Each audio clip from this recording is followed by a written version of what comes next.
Ang mga videong inyong matutunghayan ay para lamang sa mga taong matatagang loob dahil maaari itong magdulot ng disturbance sa inyong mahimbing na pagtulog.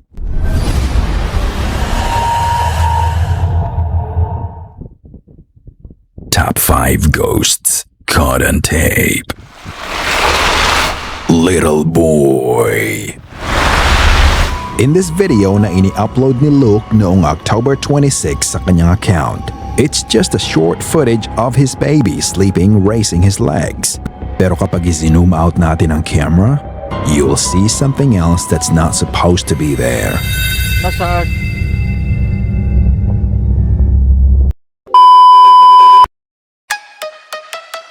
Rolling cam. Check mic. Tara na. Madilim na kanto. Sumama ka. Biga news sa screen. Sabay sigaw. Kung mahina lobot mo, back out now. Hey! Door, crack, slow, pan-ilaw pula. Comment section bro. Huwag kang pumasok dyan. Ha! Sa likod may anino. Frame 1 to 2. Oh, zooming in. Nakita mo? Mamalon yung chat, puro loads naman. May kumalabog sa taas, walang kasama dyan. Huminga ng malalim, sige push pa rin. Kapag trending sulit, bawat kilig at kilabutan. Di ano reaction, multo edition. Sumigaw buong bahay, full transmission. Kung kinilabutan ka, click subscription. Rewind, rewind, para sa apparition.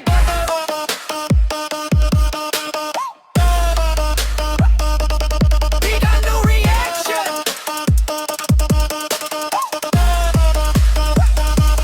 Big ano reaction. Multo edition. Slow-mo, zooming fan, high frame vision. Pag may dumaan sa likod at confirmation. Comment, TV nakita ko.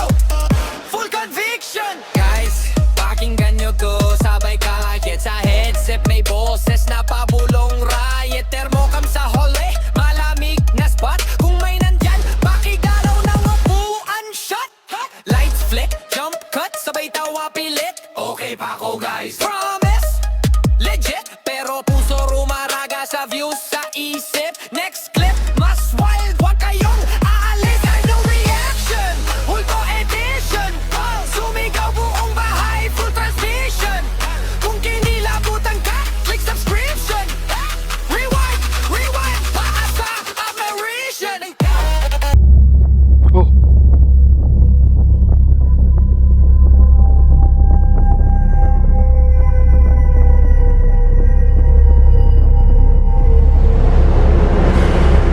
Nakita mo ba? Tignan mabuti ang left side ng screen.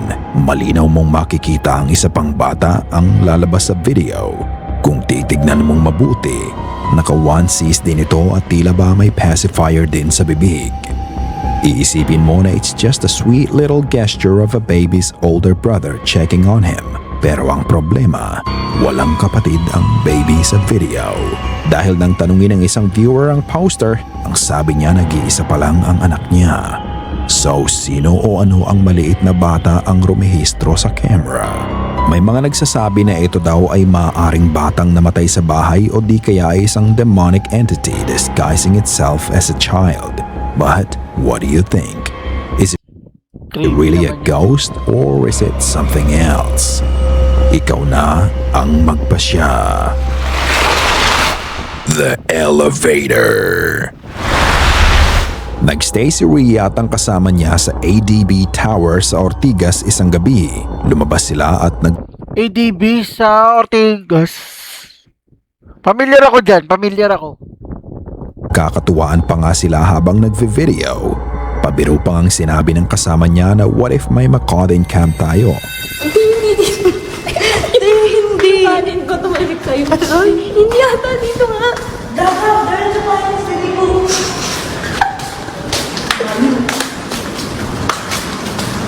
Kaluoy ba? Kasi ang palatandaan mo dyan ng letter 2M. Correct? Tapos may nakot-on kom to. Yun. Tamakbo siya. Nagbibiroan pa ang dalawa habang hinahanap nila ang elevator. Ang Saan sa Ortigas yan? Di nila alam. May maka-capture pala talaga sila nung gabi na yun. Habang nasa elevator sila, nag-hi si Rhea sa video. At matapos ang ilang sandali, maririnig mo din ang isang boses ng babae na nag-hi back sa kanila. Hi.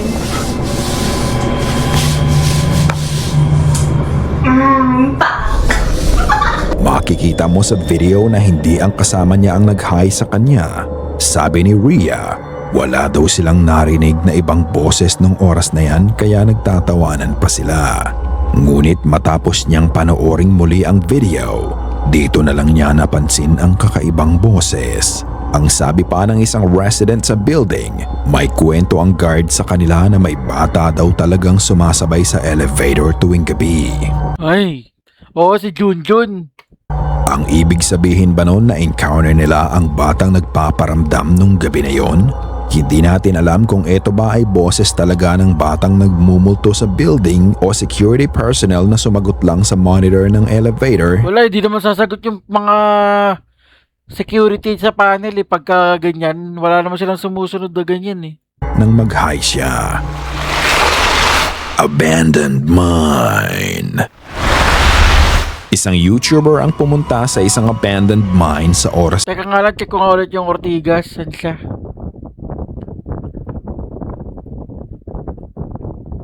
ikaw na ang magpasya. The Elevator. Nagstay si Rhea at ang kasama niya sa ADB Tower sa Ortigas. ADB Tower. Ah, malapit sa may Robinson. Malapit sa may Robinson's Galleria. Alam ko yan, alam ko yan. Malapit yan sa una kong pinagtrabahuhan sa may Union Bank. ADB Tower. Ang kanyang channel Parang gusto ko magtrabaho dun ah. ay dedicated sa pag-e-explore ng mga abandonadong minahan sa Amerika. Marami na siyang nagawang video pero ito lang ang video kung saan meron siyang na-encounter na kakaiba. Nung gabi na yon, nag-drive siya papuntang Waldeck Mine sa Nevada. Nag-hike siya sa canyon para marating ang entrance ng dating minahan. Pinakita niya ang loob ng minahan. At nang marating nga niya ang pinakadulo nito ay naisipan niyang bumalik sa entrance ng tunnel. Habang bumabalik siya, may kakaibang nangyari na tumakot sa kanya. Panoorin ang video. Where some of these boards are bending. Do you hear that?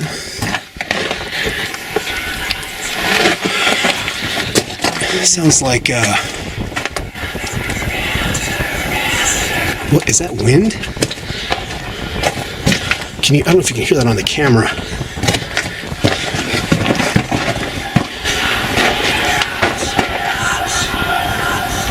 Do you hear that? It stopped.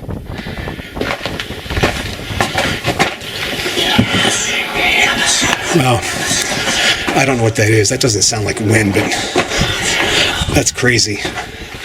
Don't know if that's a bird or I don't know what that is. It almost sounds like snakes, but That's crazy. wow. Dami oh, para madaming tao. I've heard some weird stuff in mines, but that is definitely creepy. I don't know what that is. So let's get out of here and head back out to the portal. That was weird.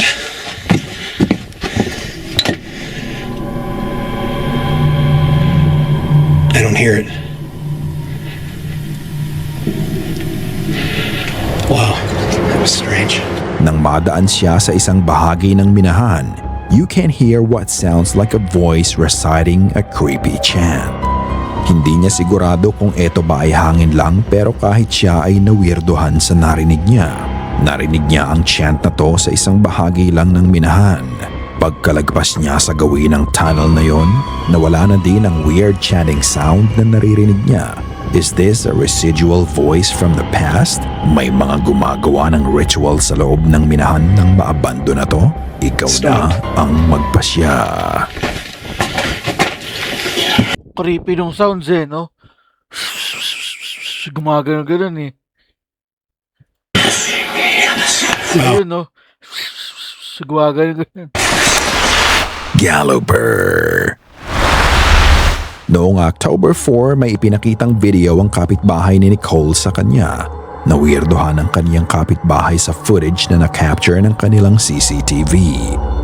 Dahil ito ay nakalagay sa bakuran malayo sa mga kabahayan, ito ang video na tinutukoy ng kapitbahay niya.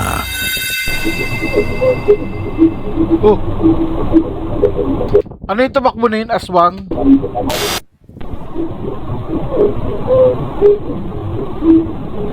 Ayan, yung tumatakbo. Ito.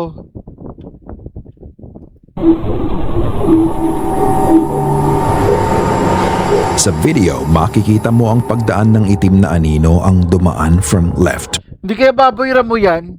to right. Ito ay may kakaibang hugis. Para nga daw itong tao na nakasakay sa kabayo at mapapansin mo pa ang galloping movement nito.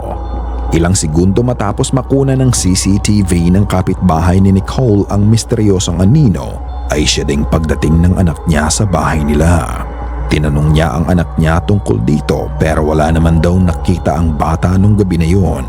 Hindi din daw dumaan ang bata sa gawin ng bakuran na yon dahil ang bahay nila ay makikita mo pa sa CCTV ng kapitbahay nila. Kailangan niya pang maglakad ng malayo para umikot pabalik sa kanila. Kung ganoon, ano kaya ang nakitang imahe sa footage? Parang ano siya, no? Parang... Ano nga ba yun? Yung... Baboyra mo nga, parang ganun.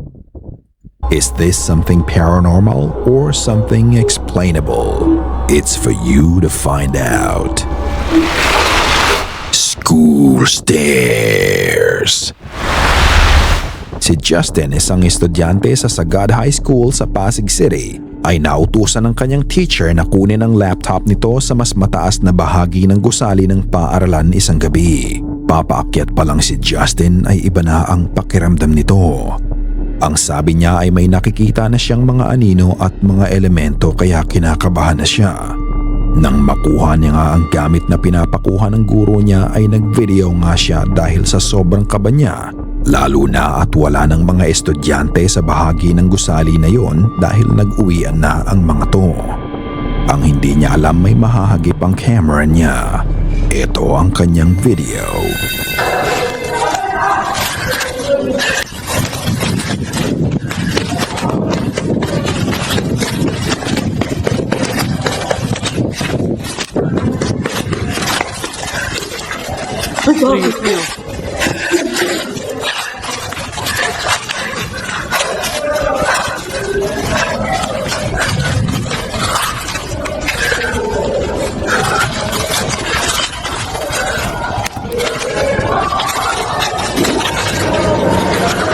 Ayon kay Justin, nag-video siya kasi may nakita siyang anino ang bumaba sa hagdan. Pero tatanungin kita ka-goosebumps, nakita mo ba yon? Tignang mabuti ang video ng pagdating niya sa hagdan. Makikita mo ang itim na figurang nakatayo sa gitna nito na Parang lalaking naglalakad. ang hinihintay siya. Nakita pa nga ito ni Justin kaya napamura na lang siya. Nilakasan na lang niya ang loob niya sa pagbaba ng hagdan. Nang makarating na siya sa palapag ng classroom nila, makikita mong wala naman siyang nakasalubong o nakasabay na iba sa hagdan. Ang nakakapagtaka pa, nakikita na ni Justin ang anino bago pa niya ito na-videohan at nakunan pa nga niya ito sa video. Matapos ngang mahagip sa camera ang nakakatakot na anino ay bigla na lang din itong naglaho na parang bula. Kung ganoon, may mga elemento na nga ba talagang naninirahan sa eskwelahan nila? Bakit ito nagpakita kay Justin at ano kaya ang pakay nito? Ito ba ay kaluluwa na nang hihingi ng tulong o may masamang pakay ito? Ayon kay Justin, hindi lang ito ang unang beses na may nakita siyang figura o kaluluwa sa eskwelahan nila. Ngunit ito ang unang beses na nagpakita ito sa video. Ano sa tingin niyo mga ka-goosebumps? May mga kwentong kababalaghan din ba kayo sa paaralan niyo? At katulad ng dati, ikaw na ang bahalang humusga. Sana ay kinilabutan ka sa mga video na aming itinampok ngayong gabi. Kung may nais kang ibahagi ay bukas ang aming email na goosebumpstopstories@gmail.com at Facebook page Kaya nga, ang dami nun ang creepy.